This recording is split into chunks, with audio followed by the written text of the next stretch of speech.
Welcome, everyone. We are excited for our second webinar episode of the Taking Charge of My PV series, an initiative to bring people in the PV community together, a place to hear directly from patients and physicians who are PV specialists to help you gain insights into real-life experiences and to learn how to confidently manage your PV journey. Today's episode is focused on the importance of managing PV for the long term. If you have questions today, you can type them into the chat and we will try to answer all of those questions. If we don't get to them all, we will address them in future episodes or we will follow up with the answers. We've also received some questions ahead of time and we will address those as well. There are going to be some polls that pop up during the webinar and we encourage you to partake in those. Today, you'll hear from two people living with PV. Stephen and Susan are joining us, and we also have Dr. Ruben Mesa. He is from Wake Forest University School of Medicine, and we are so excited that he is with us. Let's start with Stephen to get some introductions today, and maybe even a fun fact. Yes, my name is Stephen. I live in Texas, outside of Houston, in a smaller town, and been living with PV, I guess, for about 4 years now. And fun facts. I love anything outdoors or building things in my hands. So I actually have a pretty full fab welding shop in my backyard. Thank you, Stephen. Susan, let's turn it over to you. Sure. My name is Susan Brooks. I live in Central Virginia. And a fun fact would be I was an RN for 45 years, ending my career in academia. Thank you, Susan. And Dr. Mesa, will you introduce yourself to our viewers and give us a fun fact? So I'm Ruben Mesa. I'm the Executive Director of the Atrium Health Wake Forest Baptist Comprehensive Cancer Center. I focused my career on myeloproliferative neoplasms like Polycythemia Vera. And a fun fact was in 2008, I participated in the Ironman Wisconsin as a fundraiser for MPN patients. So with support from around the country and around the world, raised I think well over $20,000 for MPN research while I swam 2.2 miles, cycled 112, and did a full marathon on a beautiful day in Madison, Wisconsin. Thank you. We're thrilled that all three of you can join us today. Susan, can you start off by telling us a little bit about your journey to your PV diagnosis? Absolutely, Amy. So leading up to my PV diagnosis, I had some clues about a month before my diagnosis, but nothing was adding up. I noticed some swelling in my abdomen. I noticed some chest pressure. And because of that chest pressure, I was seen by a cardiologist and I was cleared. I also noticed that I had hypertension, which was really unlike me. And in 2021, during COVID, I went in for my annual physical with my primary care physician, who I've had a strong, trusting relationship for over 25 years. And during that physical, I happened to mention to him that I had some swelling in some of my lymph nodes. And when he did the exam, he found my spleen was very enlarged. And from that, he recommended three things: a CAT scan, a bone marrow aspiration, and a hematologist-oncologist appointment. I was absolutely in disbelief. I was alone, and I kept telling him, I feel fine. I absolutely feel fine, and I didn't think any of this was going to be necessary. But my spleen was double the normal size, and my doctor insisted. So the process of my diagnosis took about 6 weeks. Labs were sent off to Mayo Clinic, and during my first hematologist-oncologist appointment, my white blood cell count was 29,000. That was pretty shocking to me as a nurse. My hematocrit was 59%, and my platelets hovered around 800,000. So all of those elevated blood cell counts were really concerning. And it took that good 6 weeks to unravel this because this can be indicative of so many other diseases. Of course, that 6 weeks was a complete blur until I had a definitive diagnosis. I think we just shut down emotionally and held on because we knew we were in for quite a ride. This was during the height of the COVID pandemic, and life was really different in so many ways, as you remember. And this unknown thing in my life added a whole new level of stress and panic. But step by step, we were able to make sense of what this was and that this was a silent disease. And I was still functioning pretty well, Amy. I was going to work, I was going to the gym, and I was engaging with my hobbies. Our local hematologist oncologist in my community hospital actually did the workup, including the CAT scan, sent me for the bone marrow aspiration and the very highly specific blood work. When the bone marrow aspiration came back, doctors found I did have the JAK2 mutation, and they were able to diagnose me with Polycythemia Vera. Thank you, Susan. Stephen, what about you? So, like Susan, similarly, I was diagnosed at in the height of the pandemic, and mine started with this lymph nodes swelling. I went to my GP and said, "Hey, I really wasn't feeling that bad, but my son had COVID and things like that. And of course, the first thing they do is test you for COVID." But I did notice, looking at that time, I was feeling like that lack of energy, a little bit difficulty breathing, especially when laying down, and things of that nature. My GP ruled out COVID. We did additional blood work, and he noticed a trend that my platelets were consistently high. Didn't really say much, and he said, "We need to get a CAT scan," and then he said he was going to refer me to another doctor. That notification came with a phone call one day. I picked it up from a number I didn't recognize, and she introduced herself, and I was like, "Who are you from?" My world just fell apart in that moment in time. And then going to them, he ran the full panel of things on me, and then that's when I found out I was JAK2 positive, and then I started that process getting diagnosed with PV. During that time, it was at a local hematologist, so there was a lot of the test was like you take a test and you wait. Like, for example, the CAT scan, and then the hematologist ordered my blood work, and we had to wait for that to come back. And then after he told me about it, I guess the most confusing time was when you're reading about it, but he was telling me, "Oh, it's not a cancer." And so in his mind, he was a little so old school, so it was a blood disorder and not the redefined cancer, blood cancer like it is now. So, Stephen, we actually have a question from the audience that I'd like to ask you. Is PV a blood disorder, or is it a cancer? I know your initial doctor called it a blood disorder. And when you first learned that it is, in fact, a cancer, how did that make you feel? It wasn't until I actually saw a doctor who specializes in MPNs to have a doctor get in your face and say, "Hey, it is a cancer. Yes, it is a blood disorder, but it's a cancer because your blood cells are overproducing. You just don't have a solid cancer." It was a little more like real, but I think it was also, I guess for me, all the unknowns and switching doctors, it helped me realize that, hey, it was a cancer, but I had options out there, and one of them was interferon. So she was like, "Hey, we got this. Let's focus on you, your symptoms, and getting you better."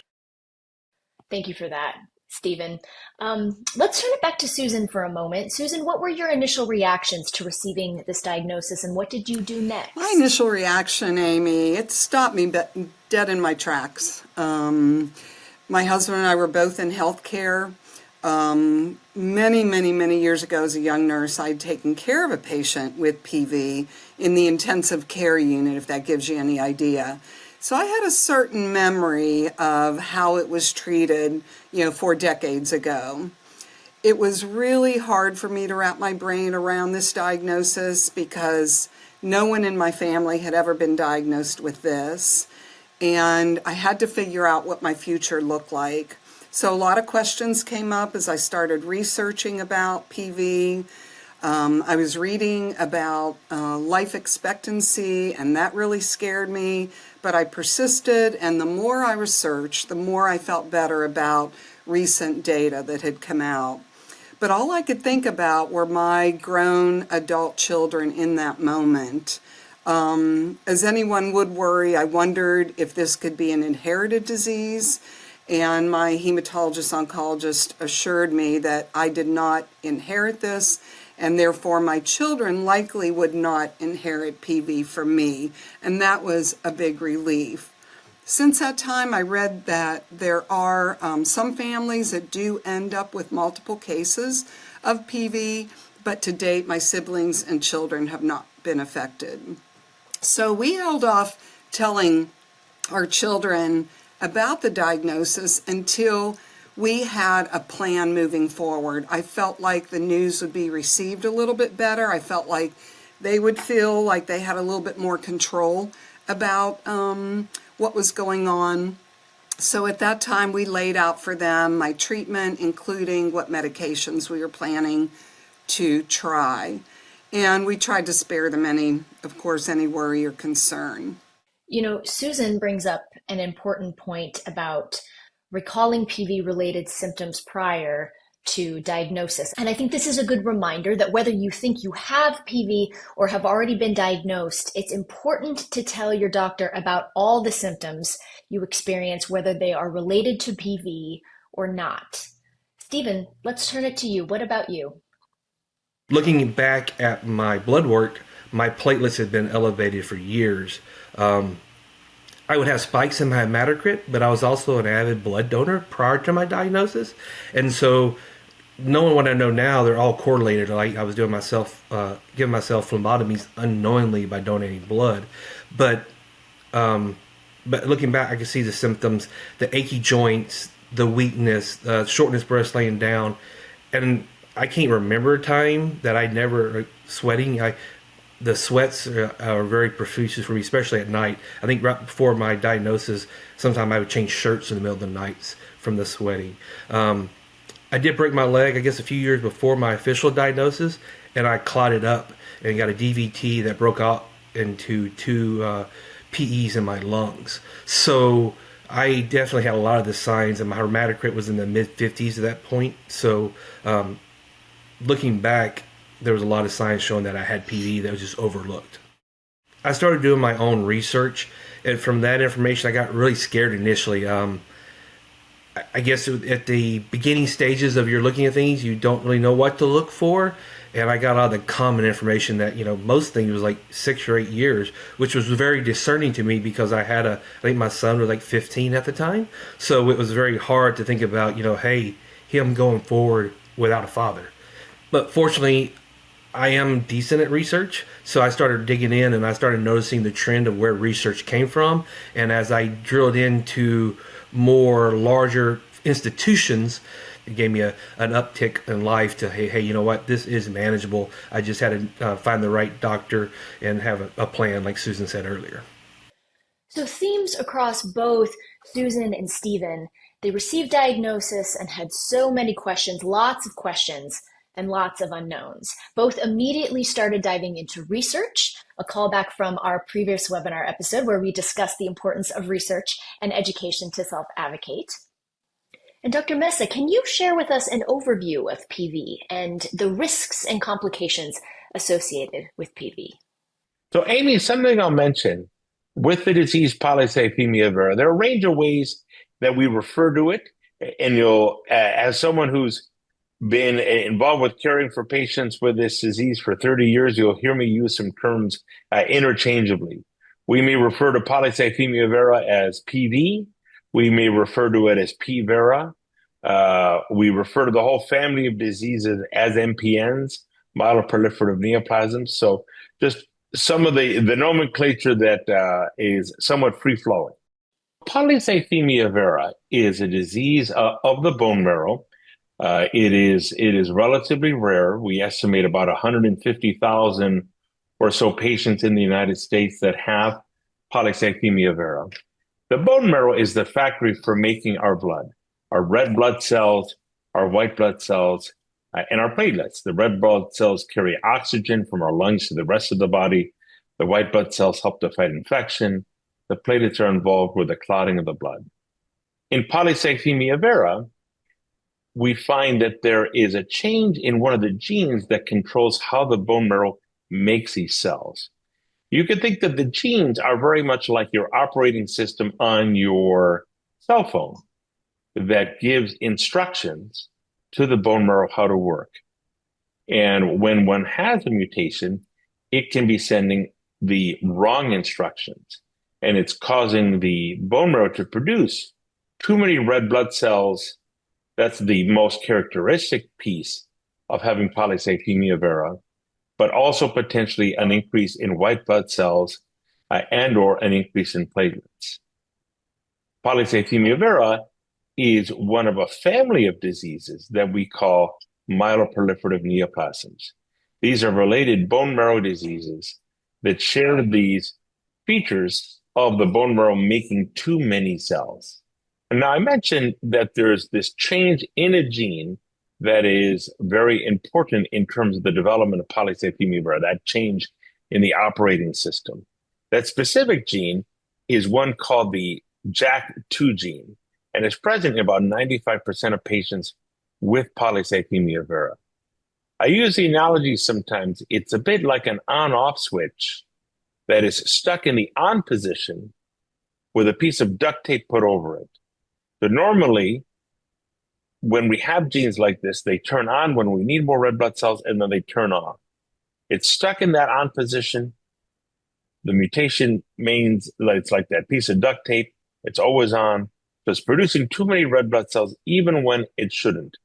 And again, a central piece in polycythemia vera. When a patient has polycythemia vera, there are a range of ways that people can be affected. And one of them is with this increase in the number of cells, there can be an increase in a risk of what we call blood clots. Blood clots are where platelets, white blood cells, and other factors in the blood literally form a clot. You see them all the time when we cut ourselves, when we skin our knee, where the body has a clot so that we stop bleeding. Now, if a clot occurs inside of a blood vessel, or arteries or veins, that can be very harmful because it stops the flow of blood. So those sort of events, what we call thrombotic events, thrombosis is a medical term that means blood clots. If it's in an artery that goes to the brain, that leads to a stroke. A stroke is where part of the brain doesn't get enough oxygen from a lack of blood flow. Or a artery in the heart, a heart attack is where part of the heart muscle is not getting enough blood, so it's not getting enough oxygen, and it's blocked off. Additionally, blood clots can occur in veins, either in the leg, so deep vein thrombosis, the deep veins of the leg, or blood clots that then travel to the lungs. And that can be very harmful to the lungs and can lead to both pain, but part of the lung, being severely harmed. We estimate that the risk of blood clots for patients with polycythemia vera is maybe even up to 30% before a diagnosis is made. And if people with PVERA are not treated, that risk only increases during the course of the disease, maybe 40 to 60%. That's why it's important that we treat polycythemia vera to really decrease that risk. Something I'll come back to more than once today. Part of our goal with treating polycythemia vera is to have the disease be as invisible in your life as possible. And part of having the disease be invisible is helping protect you against blood clots. Polycythemia vera, as I mentioned, can impact people in more than one way. One is that risk of blood clots, but two, there can be a risk of the disease progressing. It's a type of a chronic bone marrow condition, but it can progress into more advanced forms. One is a more advanced phase of the disease that we call myelofibrosis, where after many years of overly producing cells, there is scarring that can develop in the bone marrow. The term myelofibrosis is just a fancy medical term meaning scarring, where there is myelo means bone and fibrosis means scarring. And we estimate maybe 1 in 5 patients with PVERA, if they have the disease long enough, will progress to myelofibrosis. That typically occurs after they've had the disease for many years, typically 10 years or more. Now, a smaller percentage of folks will progress to what we call acute leukemia. In acute leukemia, the bone marrow really stops producing cells like it should be. it becomes more filled with early cells that are incapable of maturing. And as a result of that, the key cells that we need, the red blood cells, the white blood cells, the platelets, they all drop precipitously, so that there's need for transfusions, there can be risk of infection, there can be risk of bleeding. Roughly around 10% of patients with PV may develop acute leukemia if they've had the disease for many years. Typically, it will progress to myelofibrosis first, so it's relatively uncommon to progress directly from PV, but it's one of the reasons we want to be very proactive in the therapy of the disease to try to decrease these risks over time. Because if P. vera progresses to myelofibrosis or to acute leukemia, there's a greater potential the disease can become life-threatening. Polycythemia vera can affect people at a whole range of ages with varying degrees of risk. I've seen patients with P. vera who were teenagers. I've seen patients with P. vera who were over 100 years of age. And as you might imagine, the disease can affect people in different ways, depending upon their age, as well as whether they've had any blood clots. We know that individuals that have had a blood clot probably are at higher risk of having a second blood clot. So as we've looked at risk over time, particularly the risk of having a blood clot or bleeding event, two things we found that are helpful. One, age. As we get older, particularly over age 60, the risk of blood clots is higher. And two, whether someone's had a blood clotting event in the past. So lower risk patients are typically under age 60 and have not had a blood clotting event in the past, and higher risk is either being over age 60 and or they've had a blood clotting event. So if someone is 35 and we find the disease because they had a blood clotting event, they are high risk. Likewise, if they're 65, even if they've never had a blood clotting event, they're still at high risk. We do know whether you have low risk or high risk PV, it's still important to treat it proactively to help reduce that risk of both blood clots as well as progression. Thank you, Dr. Mesa. So Susan and Stephen, what steps did you and your doctor first take to manage your PV? Susan, let's start with you. Sure. So I had to begin phlebotomy immediately after that initial diagnosis. Even though I was really comfortable in healthcare, it was a very frightening process for me, I won't lie. I had to report to the cancer center twice a week. My blood was so thick, it was difficult to withdraw. The needle size had to get larger in order to pull off that thick blood. And quickly thereafter, I started researching about PV treatment options because I knew that this phase needed to come to an end. I eventually zeroed in on interferon research. I brought a stack of articles to my local hematologist-oncologist to ask for the interferon treatment, and he immediately said no. As Dr. Mesa referenced, I was considered high risk because I was 61 years of age. He wanted to put me on hydroxyurea because it was the drug he was most familiar with and because of my age. That made us really nervous because we knew that HU was a chemotherapeutic drug, and for me, I just wasn't comfortable with that approach. So he offered a referral for a second opinion with a colleague at our large university hospital who was the only MPN specialist in the state. My husband and I were pretty fearful of being rejected a second time for interferon. But the second NPN specialist was absolutely on board, and he wanted to start interferon immediately. I felt then that I now had a partner and someone to hold my hand throughout this journey with this new diagnosis. He actually hugged me because he could see that it was a huge relief for us, Amy, that we could move forward with interferon. He was getting ready to present at one of the international conferences, and he assured us that he would stay on top of the latest information for PV, and he was confident that interferon was the right treatment option for me.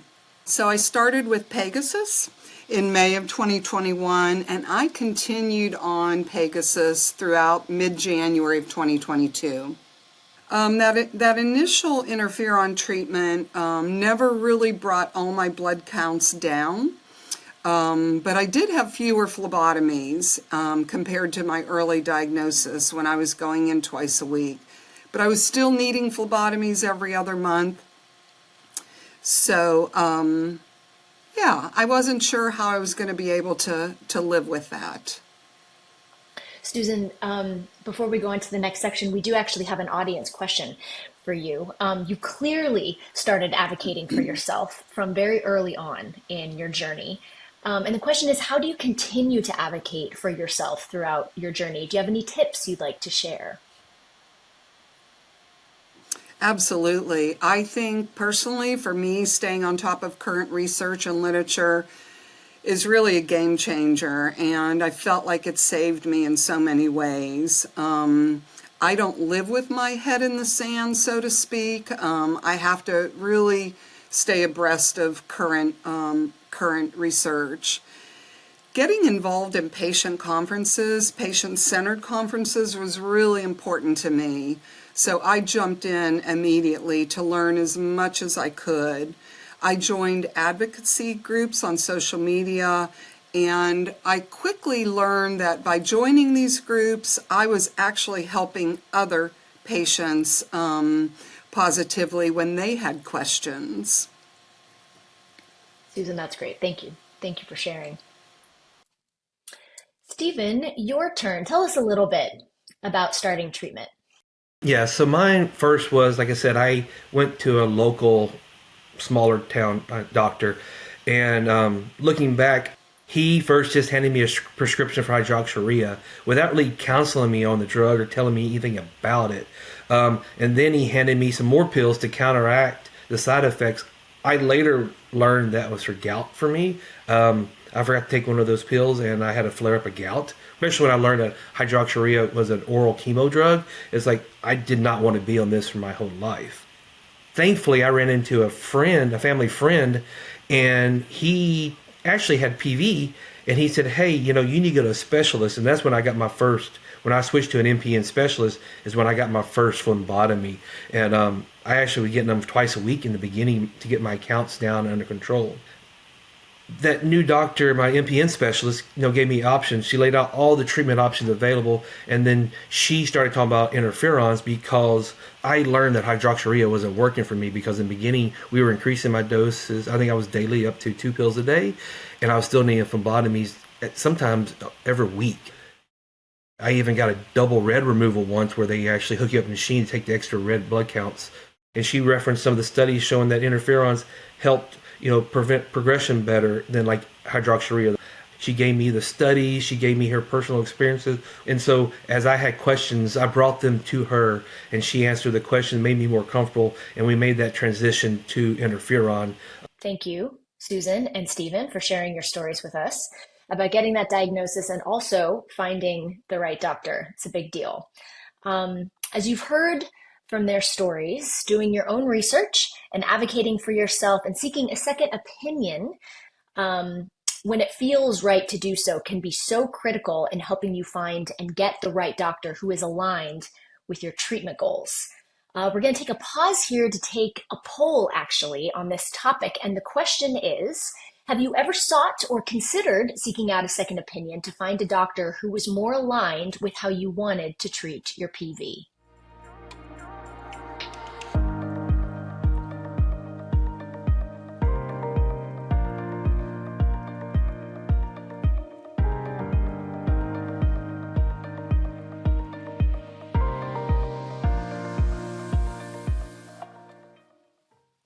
Thank you, everyone, for responding. We have a few questions from the audience about what lab work you should be doing with your doctor to monitor your PV. And I think this is a perfect segue into Dr. Messa's next section. He's going to discuss PV management goals and lab work on how to monitor your current treatment to see if it's working. Dr. Messa, I'll hand it over to you.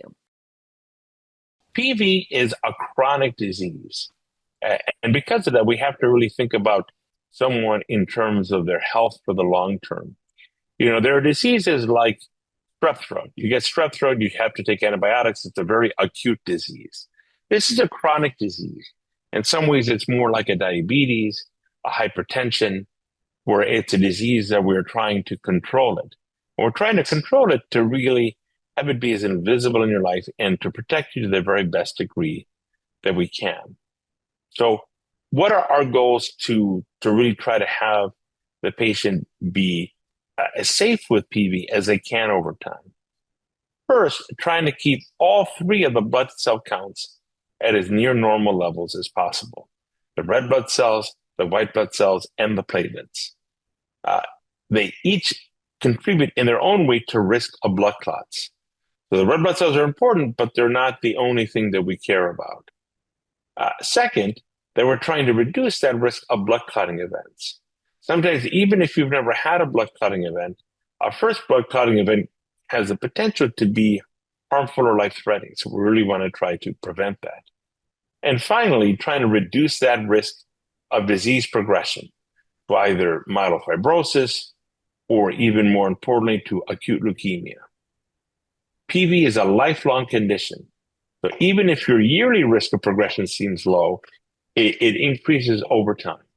So how do we assess whether our therapies are helpful when you have PV? Well, one key way is monitoring the blood counts, or what we call a complete hematologic response. It can give us a picture of how well the treatment is working. Specifically, are the red blood cells normal? And I'll mention that we look at red blood cells in a range of ways. So we look at the hematocrit. The hematocrit is what we call it is the percent of blood by volume that are red blood cells. So if you take a tube of blood and they spin it in a centrifuge, the red blood cells all fall to the bottom because they weigh more. And the hematocrit is the percent of that tube that is red blood cells.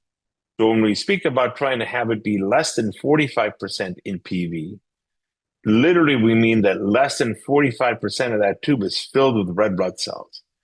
And we use that as a number because we know above that number, that risk is higher. So we look at red blood cell count through the hemoglobin, the hematocrit, the RBC. They're all different ways of measuring the same thing. Second, a white blood cell count in the normal range, so under 10, and a platelet count typically under 400. We also look to see what's been the time since your last phlebotomy. Ideally, we aim for very few to no phlebotomies.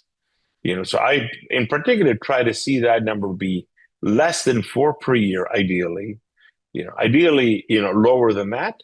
But I use that 4 as somewhat of an arbitrary cutoff because when people are donating blood, they typically donate blood about every 3 months. Managing PV is about controlling counts. It's about improving the symptoms associated with the disease, but it's more than just managing those symptoms. It's also about addressing that root cause of the PV at the source in the bone marrow. Now, a broader impact on PV is as we think about how are we more comprehensively controlling the disease.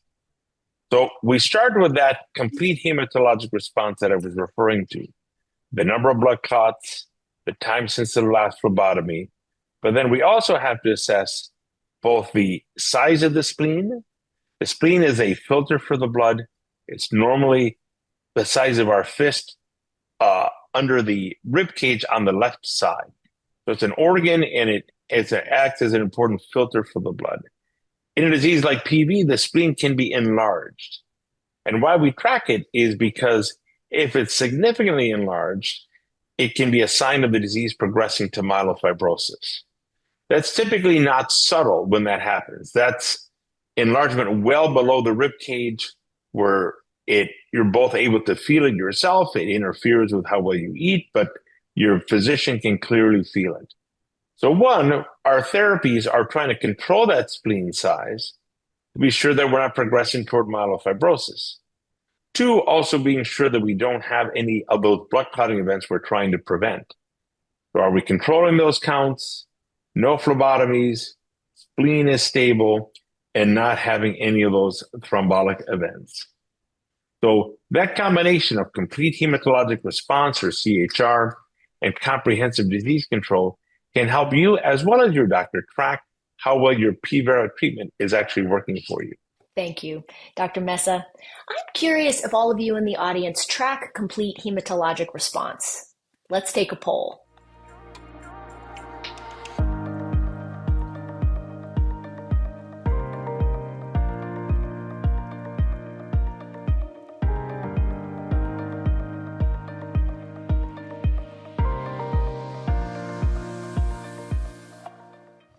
Thank you again, everybody, for responding.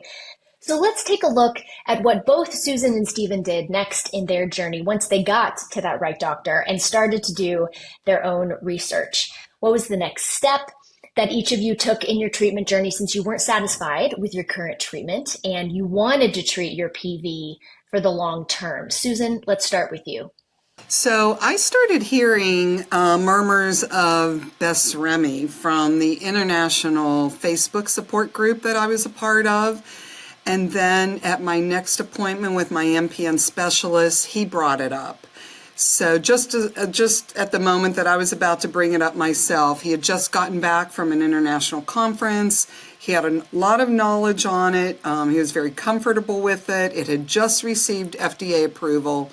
He described it as a newer interferon formulation that targets the source of PV in the bone marrow.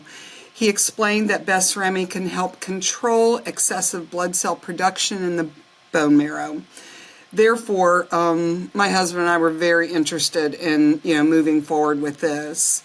So the hospital pharmacy got all the wheels in motion to get me access to the medication, and very quickly. I recommend all patients should talk to their healthcare team and pharmacy to find any available support services. My blood counts were near normal within a few months, and my NPN specialist felt like we had finally found the treatment that was right for me.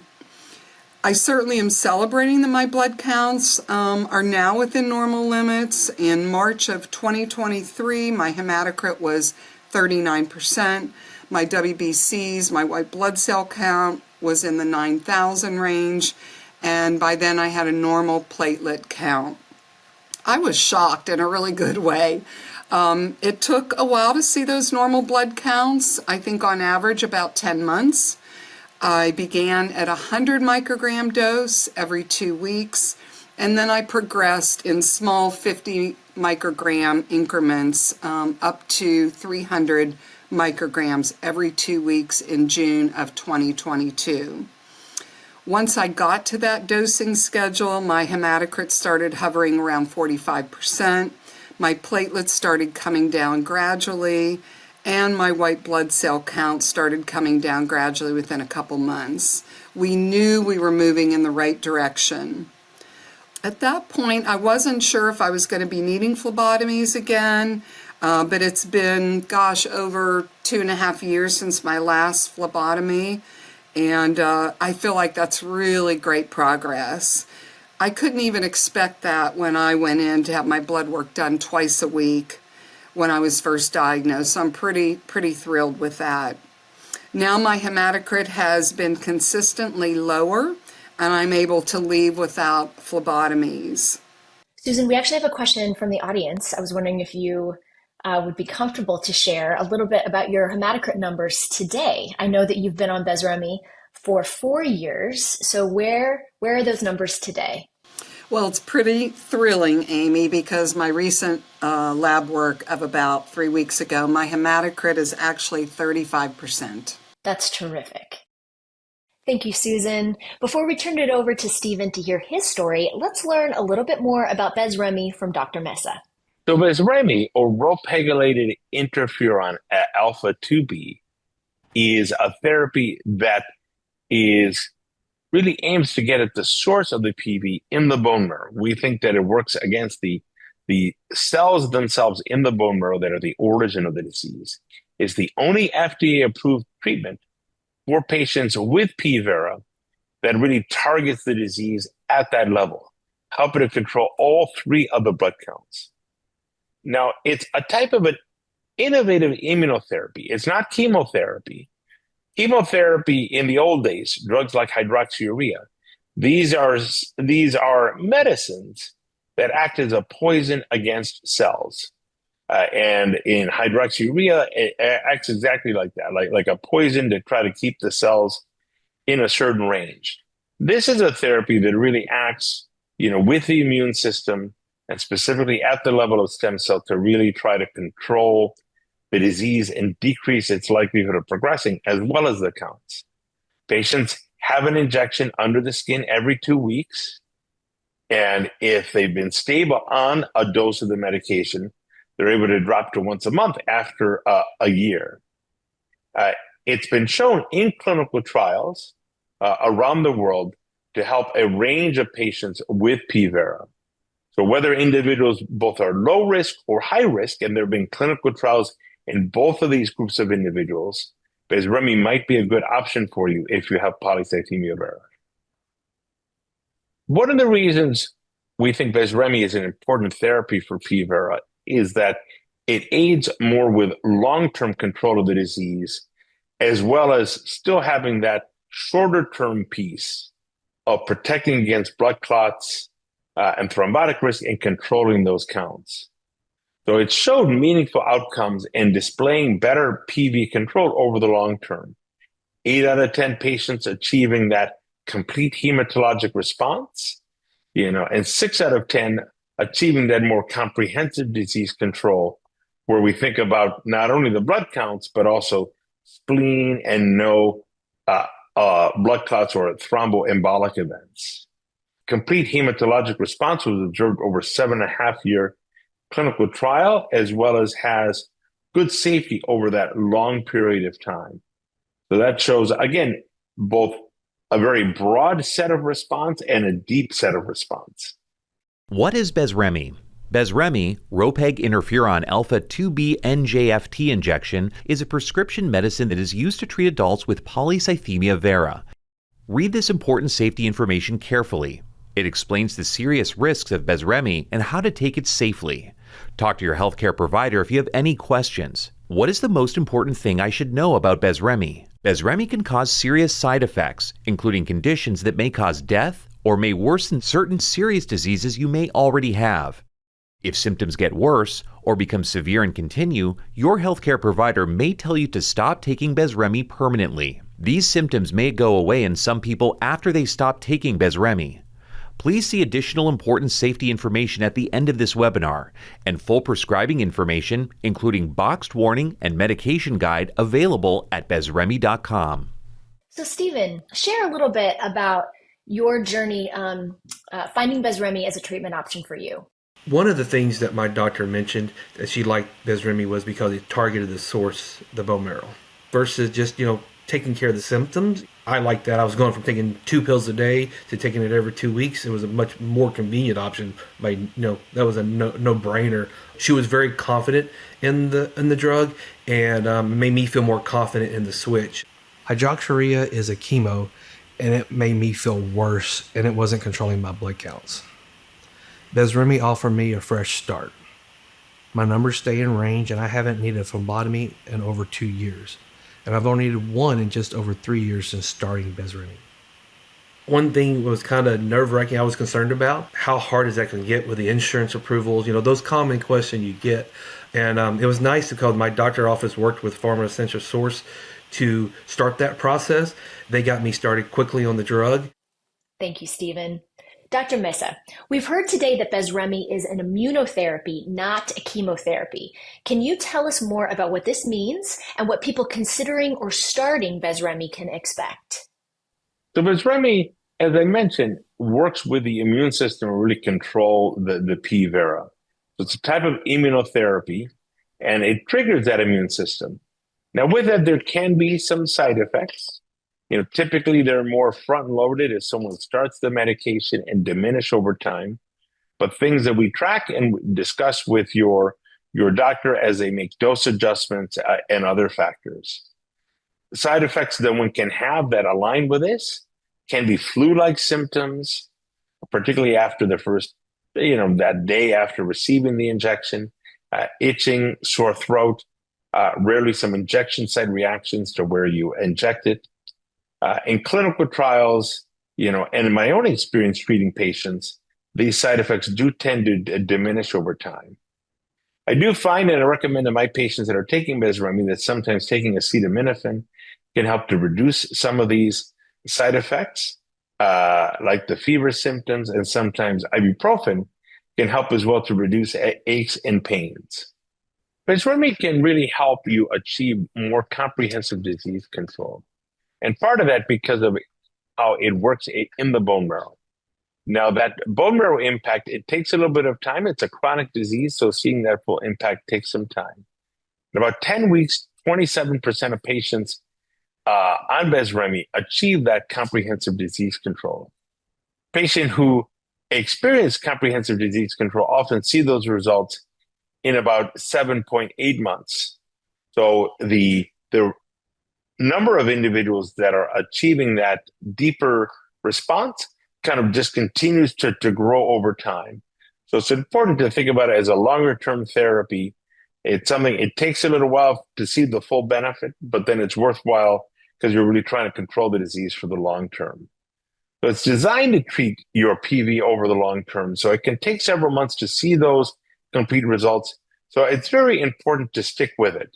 This is a long-term therapy, but it can give long-term benefit, trying to both protect you against those short-term risks, but also are regarding the longer-term risks of progression that could be more problematic, such as decreasing that risk of progression to myelofibrosis or acute leukemia. Before we wrap up, Susan and Stephen, we actually have a few questions from the audience for both of you about managing your lives with a chronic cancer on a day-to-day basis. Susan, I'll start with you. How do you remain hopeful? And do you have any tips, especially related to lifestyle or to mental health? Absolutely. I think it starts with self-advocacy. I think that relationship you have with your oncologist is vital, and there needs to be shared decision-making with that provider. There needs to be a collaborative model to work from. And so don't be afraid, don't fear that. They do need to hear from you. So I think that's really important to advocate for yourself. Find your support team. That might be in friends or family. I'm finding now that my support team oftentimes are coming from other patients. And so it's such a silent disease. It's going to be on you to talk about it with your trusted partners and friends.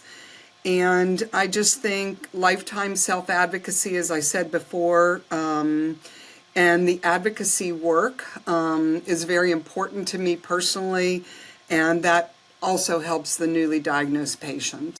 Thank you, Susan. Stephen, what about you? What tips do you have about managing living with a chronic cancer kind of on a day-to-day basis? Like Susan said, the self-advocacy is, is crucial on, understanding you, because you hear all these studies and all these things about different things, but knowing you and you only know your body. So talking with your doctor, working with your doctor on that is, critical. Like her also, I find I get more support talking with other people. The talking it out, since it is that silent, you don't look sick, you don't feel sick. I was just at a conference for work, and some of the people said, "I would never know you were sick," type thing. You don't look sick. People get tired of hearing that. So, working those things out, to me, talking to those people kind of helps me, process it day to day. Because most days I don't think about it, but there are days that it comes up and you feel like it. So I think talking to other people to, I hate to say normalize it, but to normalize it for us internally, to know that, hey, I'm not alone in this, is really helpful. And finding people you can connect with really has helped me manage it day to day going throughout. I mean, of course, having the right doctor with the right treatment helps. But my doctor and my treatment has it in the background, so it's the day to day living, which I find corresponding with other patients can really help me get through my day to day. That actually sparked another question for me. Stephen, now that you've been on BESREMi, how often do you think about PV? from like I said previously, from the treatment standpoint, it's really getting to the point of I have to schedule on my phone because I'm on that maintenance dose, as I mentioned earlier.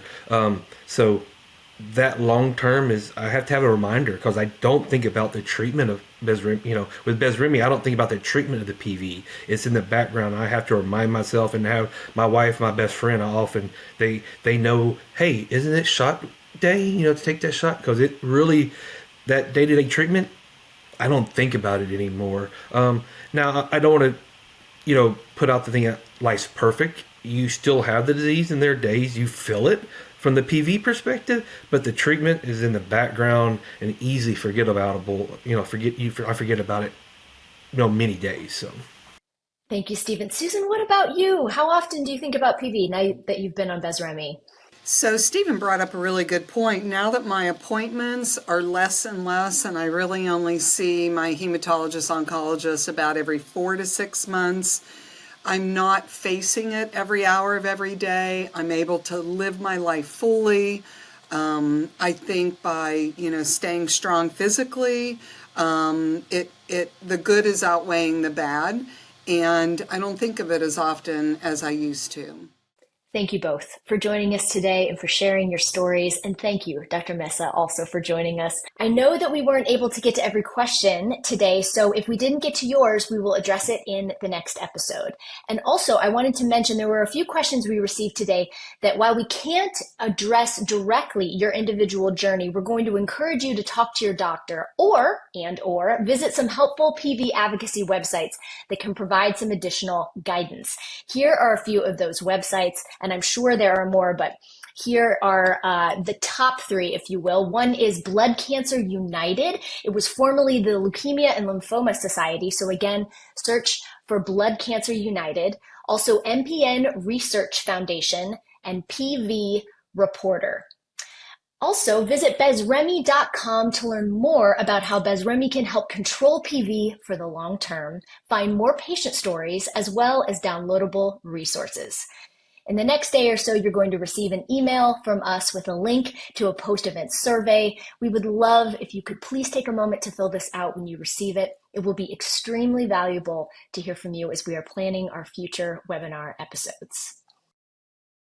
Mental health problems, including suicide. BESREMi may cause mood or behavior problems that can get worse during treatment or after your last dose, including irritability, getting upset easily, restlessness and agitation, confusion, depression, feeling low, hopeless, or bad about yourself, unusually grand ideas, acting aggressive or impulsively, thoughts of hurting yourself or others, or thoughts of suicide. If you develop any of these symptoms, call your healthcare provider immediately. New or worsening autoimmune problems. BESREMi may cause your immune system to attack healthy cells, leading to conditions such as thyroid disease, increased blood sugar, hyperglycemia, or type 1 diabetes. Call your healthcare provider if you experience extreme tiredness, frequent urination, excessive thirst. Heart problems. BESREMi may cause heart problems, including cardiomyopathy, heart muscle disease, heart attack, irregular heartbeat, atrial fibrillation, decreased blood flow to the heart. You should not take BESREMi if you have uncontrolled high blood pressure, congestive heart failure, a serious abnormal heart rhythm, narrowing of the arteries to your heart, certain types of chest pain, angina, a recent stroke or heart attack. Who should not take BESREMi? Do not take BESREMi if you have or had severe mental health problems, especially depression, suicidal thoughts, or attempted suicide. Have or had a serious or untreated autoimmune disease, are allergic to interferon or any ingredient in BESREMi. Symptoms may include itching, swelling, trouble breathing, dizziness, or chest pain. Have certain types of liver disease. Have had a transplant and take immune-suppressing medication. Before using BESREMi, tell your healthcare provider about all of your medical conditions, including if you have any of the following: a mental illness, type 1 diabetes, heart or bleeding problems, problems with your immune system, hepatitis B or HIV infection, kidney or liver problems, are pregnant or planning to become pregnant. BESREMi may harm your unborn baby. Use effective birth control during treatment and for at least 8 weeks after your last dose. BESREMi may affect your menstrual cycle and could stop your periods. Do not breastfeed while taking BESREMi. What are the possible side effects of BESREMi?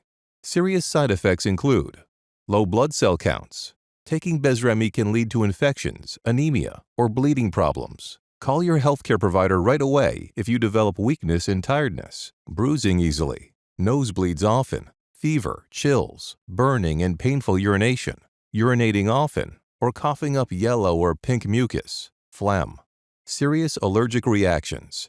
Get medical help right away if you get any of the following symptoms: skin rash or hives, itching, swelling of the face, eyes, lips, tongue or throat, trouble breathing, chest pain, or feeling faint. Eye problems. BESREMi can cause severe eye problems with your retinas that can lead to vision loss or blindness. You should have an eye exam before and during treatment with BESREMi if you have diabetes or high blood pressure and also have retinal problems. Liver problems. BESREMi can cause increases in liver enzymes and liver damage. Your healthcare provider should do blood tests to monitor your liver enzymes and liver function before you start and during treatment with BESREMi.